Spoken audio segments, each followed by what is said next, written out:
Good afternoon, ladies and gentlemen. We shall start our real estate and infrastructure panel. And I will introduce the panelists at this discussion. So these are Nick Cotton, the managing director at DTZ, a global real estate services company. John Crockett, a managing director at Kyiv Real Estate Recovery Fund. Jock Mendoza, System Capital Management Director, International and Investor Relations, and also Volodymyr Pavlenko, lawyer and head of legal practices at KPMG. First, I'll give a word to Nick Cotton, DTZ. And Nick, please tell us about the real estate market, where the field is now, which deals you see, how is the prices going. So please share us your information. Thank you.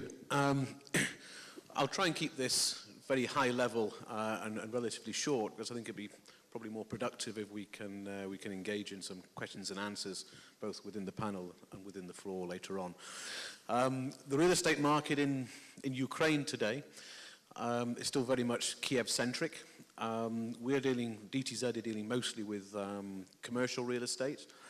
What can we say about commercial real estate in Kiev? It's very, very suppressed. There's high vacancy in all sectors, and there's three sectors that we deal with. That's offices, retail, and logistics. But it's not all a black story. If you look at the office market, although vacancy is now 22% in the market, when we look at the analysis of the figures, there's actually 100,000 square meters of more office space occupied today than there was on the 1st of January 2014. So that vacancy has been driven by a lot of legacy delivery that was commenced prior to 2014. That's driven up the vacancy.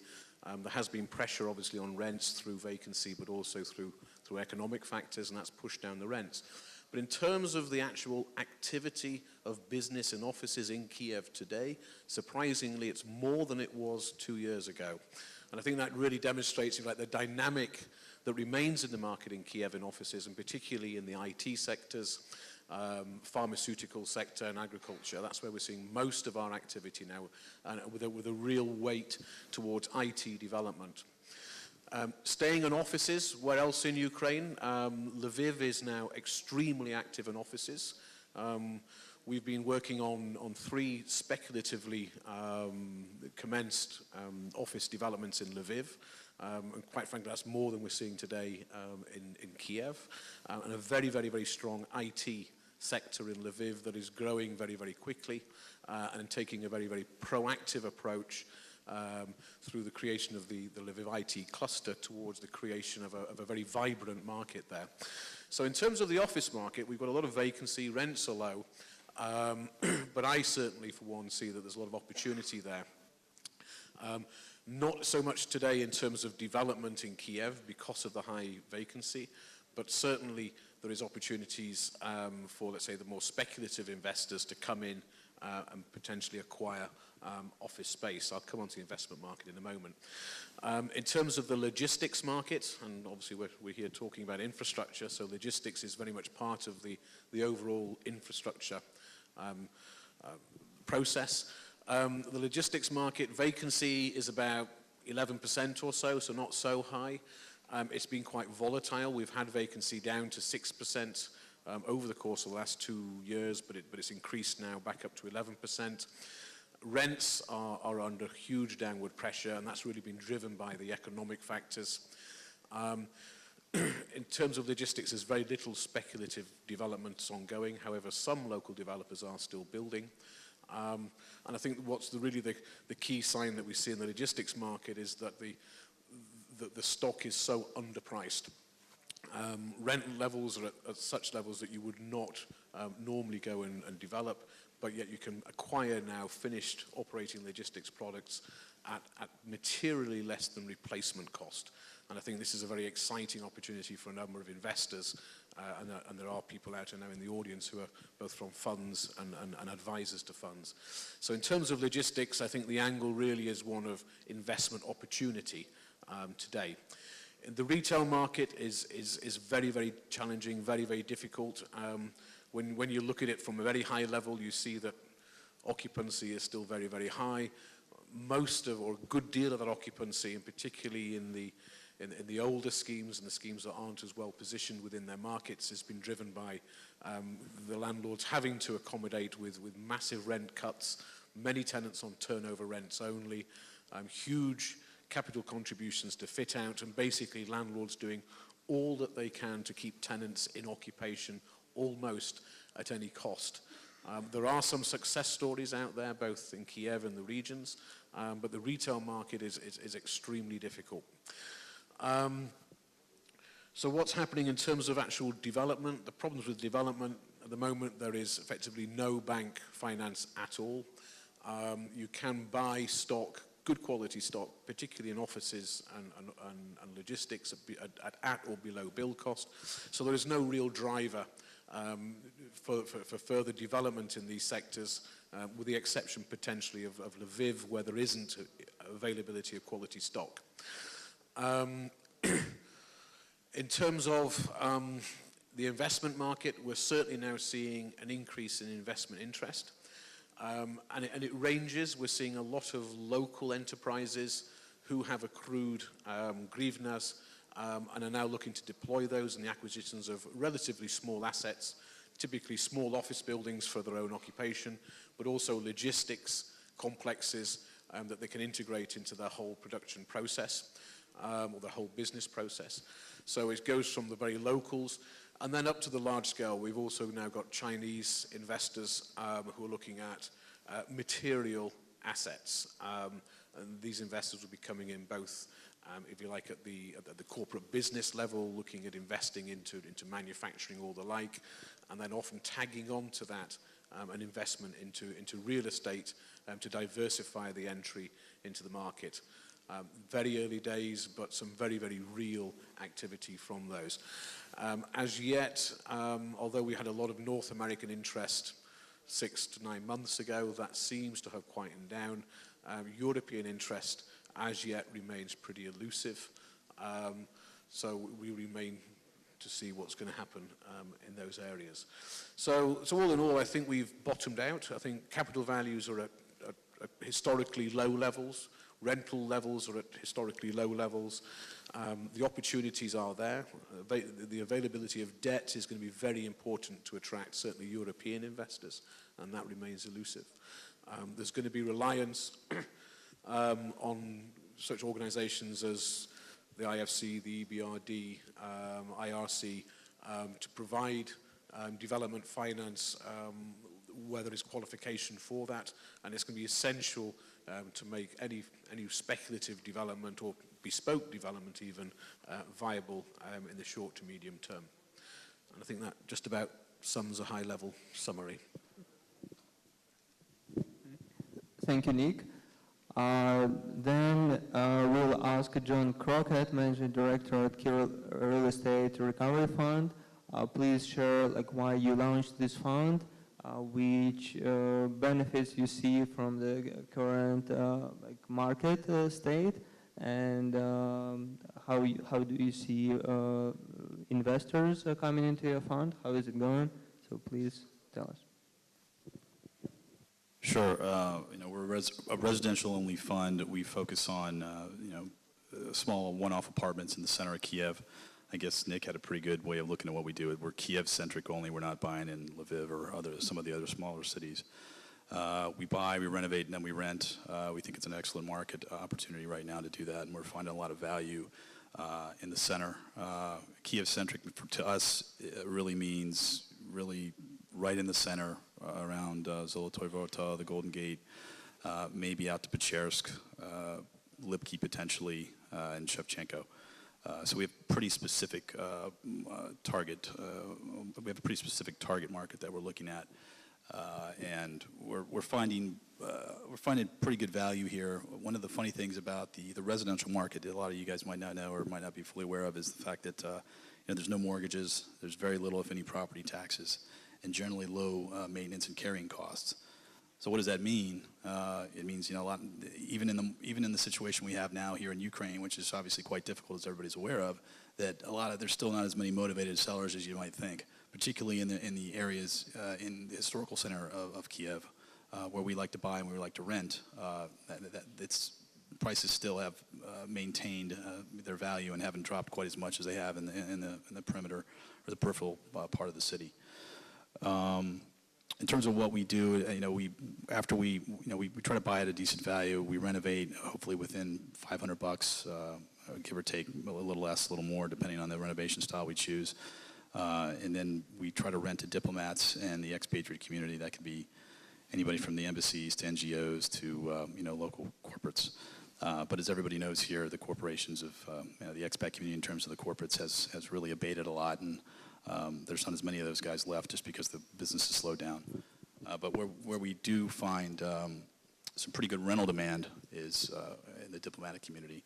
And maybe one thing one place I might differ, I guess, a little bit with what we're experiencing in our small market segment is the fact that we're seeing kind of a pickup in rents. And I guess kind of post-Maidan or whatever, there was basically kind of a rule of thumb that rents had kind of dropped around 40%, I guess, in general, at least in the residential markets. And we're seeing a lot more demand this year compared to last year in terms of diplomats and some new foreign executives coming in. And we hope that'll continue as we go on into the summer, and you have the June, July, August months, which tend to be kind of when a lot of these foreign companies and institutions and embassies tend to roll their people.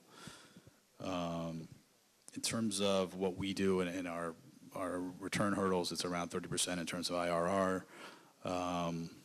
We're pretty optimistic about hitting those numbers. We think prices, switching to prices, I guess they bottomed out from what we think right now.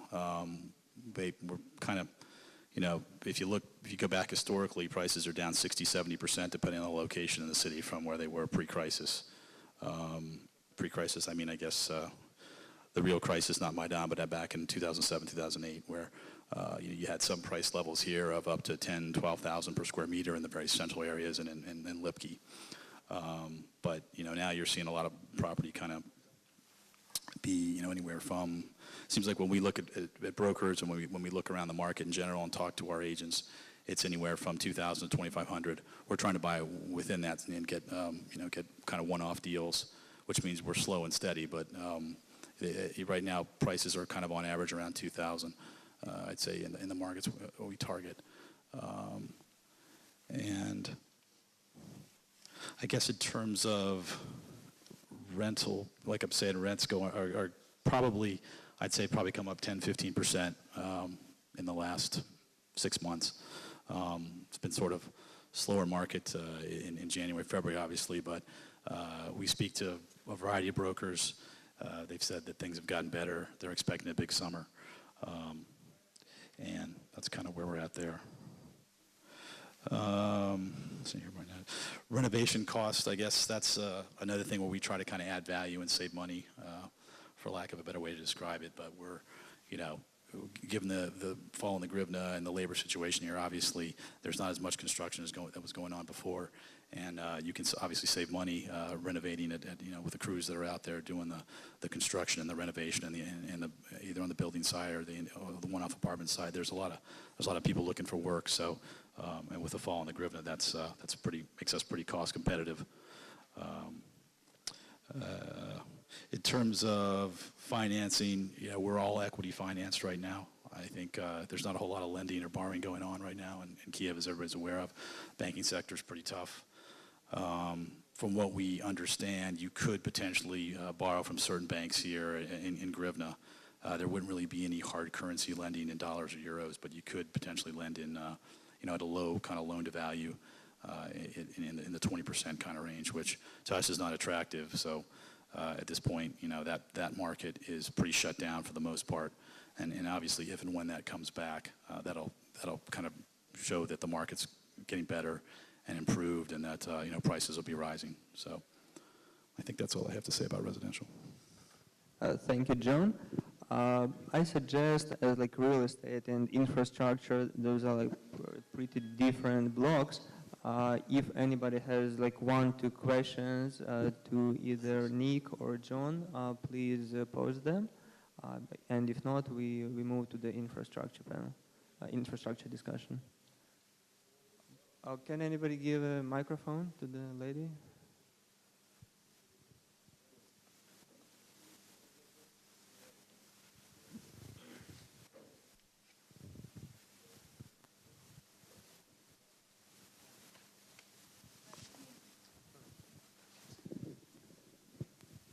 Hi, my name is Denica.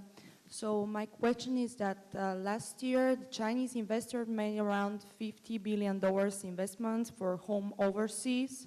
So what do you expect? What is the opportunity with the Ukrainian market? Do you expect them to start buying here really actively?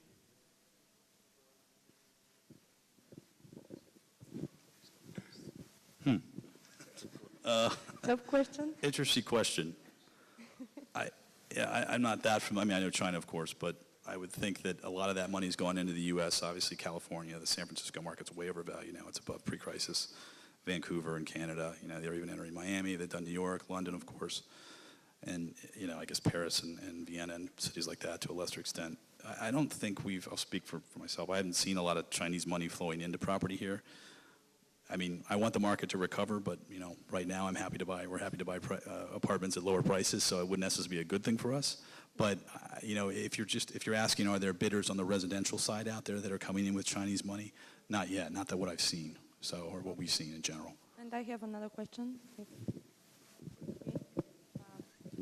It's in terms of investors. What is the appreciation that you expect of the homes here in 5 years, let's say? Appreciation of this residential portfolio? Of the residential sector, yeah. Good question. We are somewhat conservative. I mean, we try to be conservative in our projections. We'd say anywhere from 2 to 3 times. I mean, when you look back, that's kind of, that's it's post-crisis, post-old crisis, whatever you want to call it. Back when Lehman and Bear went under in 2008. Pre that time in Kyiv, prices were, like I said, 8,000, 10,000 in the center, sometimes more. In terms of where they, from that point, they dropped. But when you look at the statistics, and another thing here, just the backdrop is it's very difficult to find residential statistics here. We don't have Zillow and Trulia and all these things like you have in the U.S. and the U.K. So where do you find the data? Well, I guess, do you guys have any of that? Or? No, yeah, right. Sorry. I don't want to throw you under the bus, but we haven't seen it. The only guys that do have it are brokers, and their data is kind of spotty. So, yeah.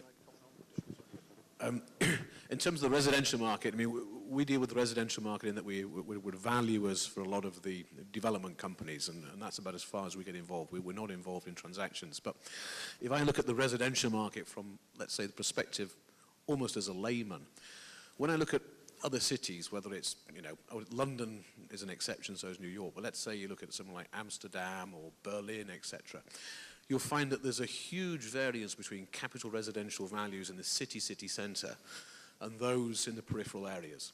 You may be looking at something times 5, 6 times value difference, yeah? But I've seen, and that used to be the case in Kyiv, but what I've seen over the course of the last sort of 3 or 4 years is that there's been real compression of values. Yeah, they've all come down, but what I've seen is that the values in the center have come down disproportionately to the values on the outskirts. Yeah, so that now there's not a huge difference. Maybe 1, 2, maybe 3 times value difference between the city center of Kyiv and, let's say, Kharkovsky and so on and so forth. You would normally expect to see a much broader variance, and I think that's an indicator. And as I say, I mean, we couldn't rely on that in evaluation or even in a business plan, but I think it's an indicator that there is real pent-up opportunity in the city centre to see real capital growth, because there should be.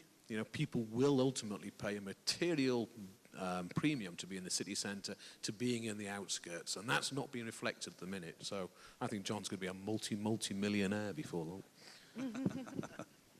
I hope so. Thank you. I absolutely agree with that, and that's our business, our investment thesis. But I mean, getting back, I mean, there's not a lot of data. You know, I think prices were. If there was an IMF study that we have in our presentation that basically said I think Ukraine in 2014 was the #1 country in terms of losing real estate value. It was down 70% on average. Last year, I think it was #2. So there's a lot of bounce back coming eventually. It's just you can't really time it right now. We have kind of a 4 to 5 year exit window. But given our returns, we're happy. You know, we're pushing 10% plus on our rental returns in general. We're targeting that at least. So we're happy to kind of hold and buy and hold and rent until we see the turnaround. But what we have in our model and what we project is, at least, if you're all in at 2,000 or 2,200 per square meter in dollars, and by the way, all property in general here is priced in dollars in the center at least. We're looking at up to 4,500, which is, in line with what you saw after the first crisis back in 2008. And then, after Maidan, obviously things just fell through the floor. But, there should be a bump back. But right now, nobody has a crystal ball and can tell you exactly when that's going to happen. Okay, thank you, John. Any additional questions? Please give a microphone to the guest.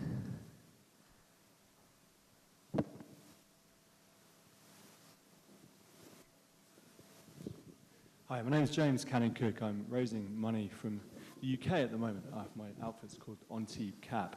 Two questions. The two questions that investors have for me about Ukraine is the interest rate environment and corruption. From the panel's perspective, what's the chances of, given that interest rates are the biggest driver of real estate prices, I would argue, what's the chances that interest rates are going to stay in the high double digits for the next 5 years? Inflation and political risk attached to that. And the second question is, in the panel's experience, how much in the commercial sector and the residential sector have you experienced personally graft corruption, and what effect does that have on your businesses? I'll take this one, John, thanks. When will interest rates change? I mean, goodness, I don't know. I'm not a banker. I'm not an economist. The market is still moving ahead today with basically very, very little level of debt. In terms of development and acquisition, people that we see are acquiring certainly commercial assets very much out of equity, and the developments that we're seeing ongoing are also being developed almost purely out of equity. So it tends to be slow development. Put a floor on as and when you can afford it, with no real target in terms of delivery dates. Talking to the bankers, and we do talk to bankers sometimes, it seems that their main concern is that their deposits are on very, very short term. People are putting deposits on, 3 months or so, 6 months or so, and they're saying, look, we can't lend 15 or 10 or $20 million on a 5-year loan. We can't do that once we've got such short-term deposits. Now, that's a question for bankers, and I don't think we have any bankers here. But that seems to be their sort of concern. It's not so much like the cost of finance. It's simply the banks aren't able to extend long-term material loans. What was your second question? Corruption. Corruption. In terms of acquiring, I'm assuming you're talking at it from the perspective of coming into acquiring investment. Acquiring an investment and operating certainly commercial property, in my view, you can do that without having to cross the line of corruption. Okay? You purchase it, and you'll typically be purchasing an SPV, a special purpose vehicle, which more likely than not is going to be registered in Cyprus or Netherlands or so on and so forth. And if you do your due diligence, you should be able to operate entirely above the law. And there shouldn't be any need for corruption. I guess there's always some department, whether it's fire or sanitation, that can always come and try and cause trouble. But, if you're robust and you've done your due diligence and you can defend the fact that your building's compliant, then there's no reason why you should be paying under-table payments. So it can be avoided. In terms of development, there's a very bureaucratic, very opaque system of property development in Ukraine. You know, and you need to be an extremely experienced property developer, I think, to come in and robustly develop in this market. Don't treat it lightly, but again, it can be done, but it's going to add cost and it's going to add time, you know, because, let's say, less reputable developers may take shortcuts. Okay. I'm just going to help answer that question because, as Nick said, he's not an economist and wasn't able to answer the question on interest rates and their medium-term perspective. Amongst my many talents, I am indeed an economist. But actually, I happened to be at the EBRD conference last week in London and listened to the head of the National Bank, Valeria Kontreva, talk about Ukrainian macro stability policy, macroeconomic stability policy, which gives the indicator of where key interest rates will be in the medium term. Now, if you're new to Ukraine, the answer is that we're going through a cleaning out of a very dirty banking system with the removal of related party lending, the closure of many failed banks, and this is going to create, through time, a much stronger banking system. Presently, we have a very high key rate. However, the central bank is now practically looking at inflation targeting for their macroeconomic stability. And they have a viewpoint that if inflation is falling, and what you will see in the longer term is key lending rates will coalesce around inflation rate, with a little bit higher, with the 2 to 3% higher. So you would expect, probably according to what the central bank governor was saying last week, that by the end of 2017, you may start seeing inflation rates at about 12% per annum. That would indicate a prime interest rate at that point of about 14 to 15%. But it is dependent upon economic performance and inflation targeting, including the banking system. But those things are in place, and I think you can see in interest rates coming down over the next 2 years to somewhere in the low teens. And at that point, you're likely to see a bounce back in mortgage-related lending from more robust Ukrainian banks. And clearly at that point, a follow-through into real estate market pricing. Okay, so I suggest we move into the infrastructure discussion, and I would ask Jock Mendoza to share about the experience of your group. As we know, your group has faced significant challenges in logistics, transportation, and infrastructure through the recent years because of the conflict. So how you resolve that, and what's your plans to move forward?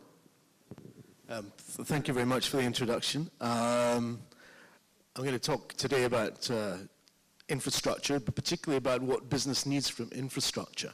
Of course, operating in a country which has a conflict in its eastern regions is difficult, and our business operates across the contact line, meeting all of Ukrainian legislation. And clearly, the logistics and being able to run logistics chains which require you to move product from an area occupied by separatists to an area under the control of the Ukrainian government is difficult and complex. And I really salute our people on the ground who work tirelessly to sort out those operational headaches. However, the real thing we should look forward to is what's going to happen in the future. And I think all Ukrainian business, whether large business like ourselves, and maybe for those who don't know in the room, System Capital Management is Ukraine's largest financial and industrial group.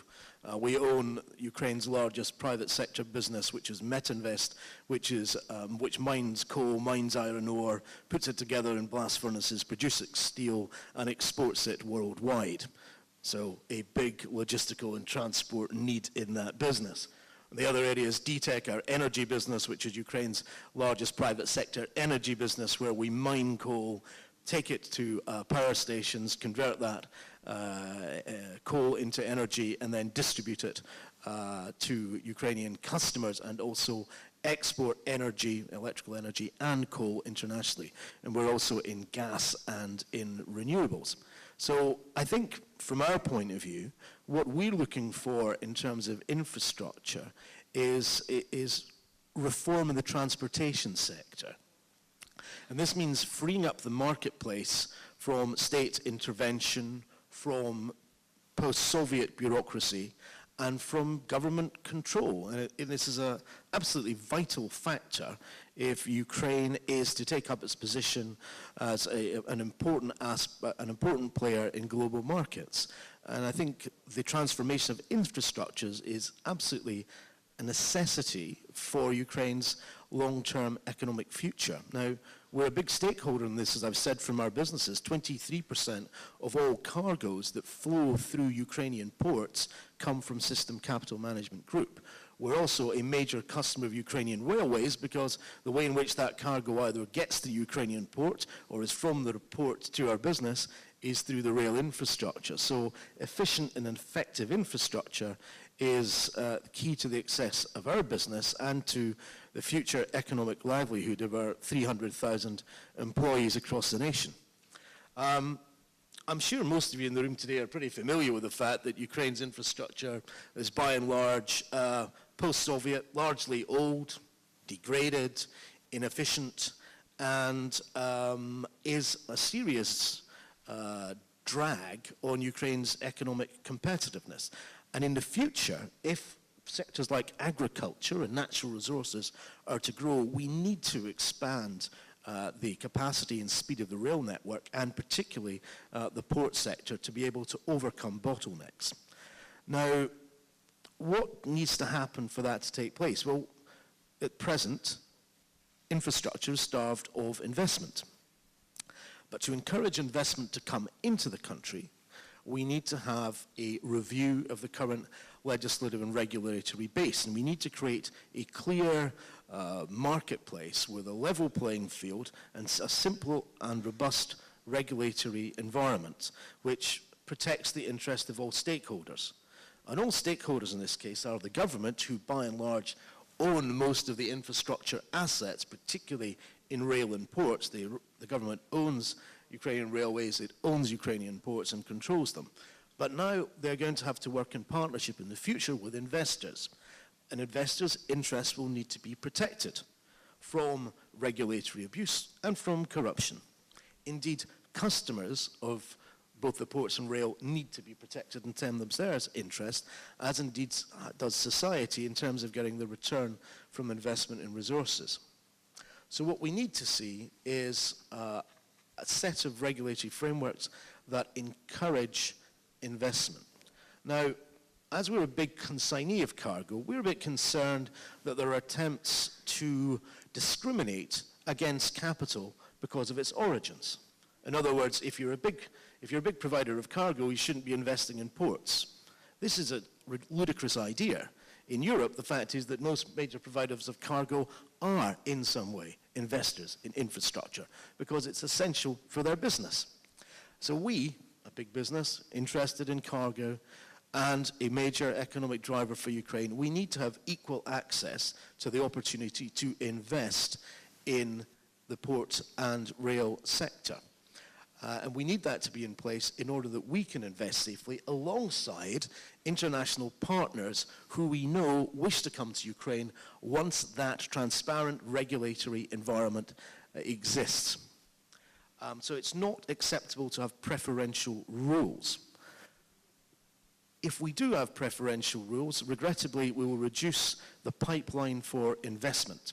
And this will lead to long and expensive litigation, as we have seen in other countries, which will only keep our legal friends happy. And that's not good necessarily for anyone other than lawyers. To build effective cooperation between government and business and investors, we need to have something which will be relatively new for Ukraine. We need to have a clear medium-term horizon. That is not as the plan for, what is not the plan for next year, what is the plan for the next 3 to 5 years in terms of investment strategy in the sector. And we need to see these strategic developments broken down into understandable benchmarks so we can see progress. We don't need to hear there's going to be $1 billion investment in Ukrainian railways. We need to know precisely which projects are going to, where that $1 billion is going to be provided, how it will be broken down, what are the timelines for the projects, and what is the benefit and return for those. If we see that, then that will build investor confidence, and also it will give clear benchmarks so we can see tangible results and hold government and other partners, including business, accountable for their investment performance.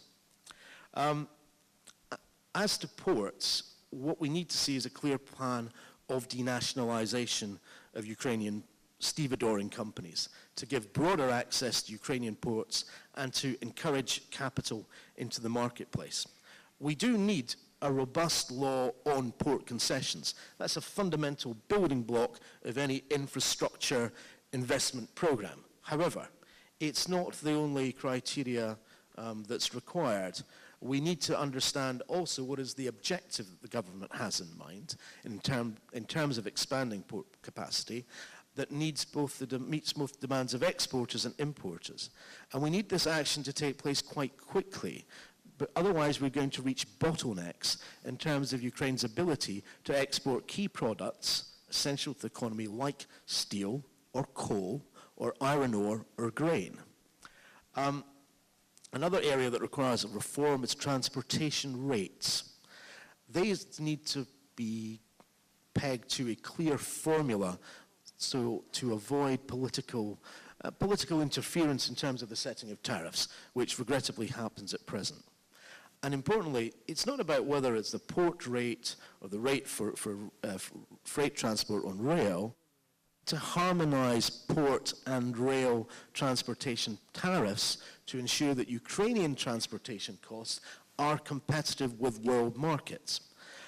For example, at present, I could tell you that the cargo through Ukrainian ports has fallen. It's also fallen through Russian ports. But if you look at European ports on the Black Sea, cargo is continuing to increase in both Romania and Bulgaria. So already in the Black Sea area, Ukrainian ports are losing out to better regulated, better organized European ports. And we need to make sure reform moves quickly to change away from that. I think on port charges, we need to simplify the process. I had a chart, which I'm not going to put up, but for a Ukrainian port, there are 23 different tariffs charged when a ship comes in, 23. The number for China is 6. If I compare the cost of taking a post-Panamax ship into a Chinese port compared to Ukrainian port, the Ukrainian port is a remarkably $40,000 more expensive per vessel. And the question is why? Usually corruption. These costs must be removed if it's to be effective. Lastly, I think what business wants is improved quality of reforms and their timely implementation.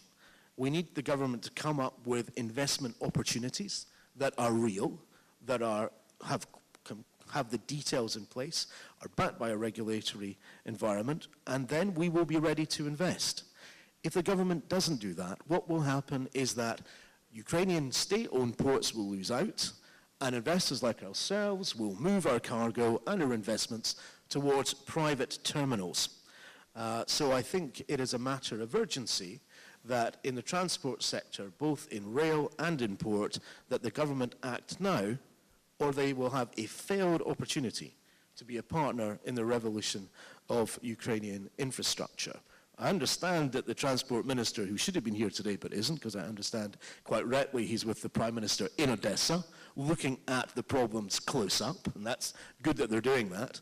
But I understand the minister has many challenges. He has to overcome a Soviet-style bureaucracy and decades of mismanagement, and we know that won't happen overnight. But we, as a large business, and I'm sure other Ukrainian businesses and international investors, will be ready to play our part in improving infrastructure and in opening up Ukrainian markets and Ukrainian exports to play a crucial role as part of the global integrated economy. Okay, thank you, Jock. Now please transfer the microphone to Volodymyr. Volodymyr represents company KPMG. So, Volodymyr, please tell us about which structures of financing the current legislation allows, and any changes you foresee in that direction. I'll speak Ukrainian, dear colleagues. Hopefully you will be able to understand me. And my presentation will be in development of the previous speech. I'm a lawyer and going to talk about law. And we require investments, and whatever we need to guarantee the rights of investors to make sure they are investing into infrastructure objects as well. And how are we guaranteeing these rights? When we are talking about PPP, the key word is partnership. But is it really effective and efficient for the investors? When they invest into Ukraine, so they are not able to count on repatriating their income, their dividends. And there are some changes in the legislation, but there are problems. The first problem is following. When investors invest into projects, so they are not able to get the title when PPP projects happen. And so investor only hopes that eventually they'll return their investments back. But there is a risk that investor will be willing to exit the project, and the tariffs may be increased or decreased, and investor won't be able to get this investment back. And then the question is how to get it back. When investor will build a new port, and who will guarantee the return of investments? The government is not guaranteeing it. That's the major risk. Second problem, when investor wants to exit the project earlier than planned, you have to announce new bidding. Even there is another investor ready to do so, you have to start bidding procedure from the very beginning, and it takes a lot of time, and we are not able to use resources. And then how these disputes can be regulated in court. Judiciary problems. PPP pretty often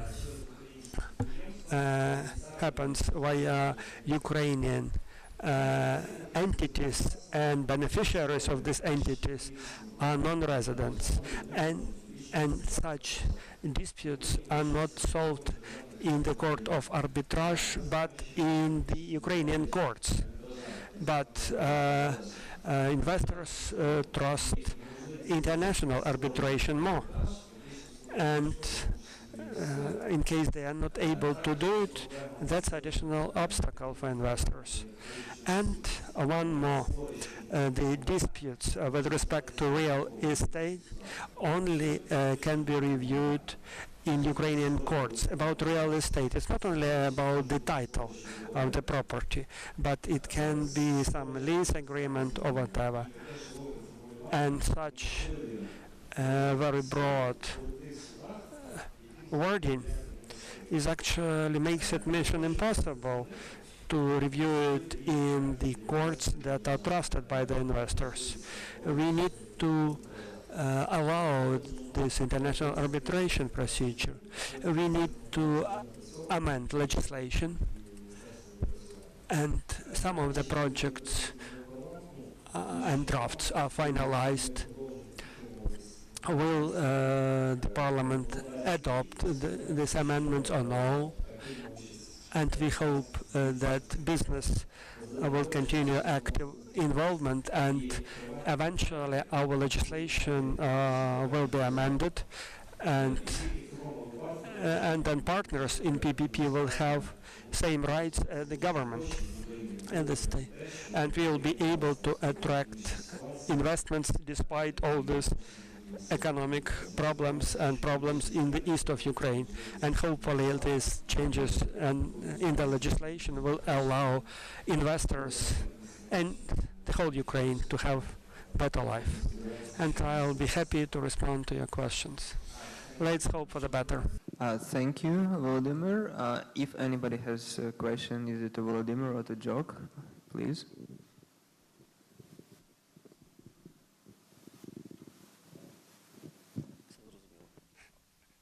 Everything is clear. Okay, so everything is clear. Thank you all for participating in our panel. And like pretty shortly, within 10 minutes, we start the new defense and aerospace panel. Thank you.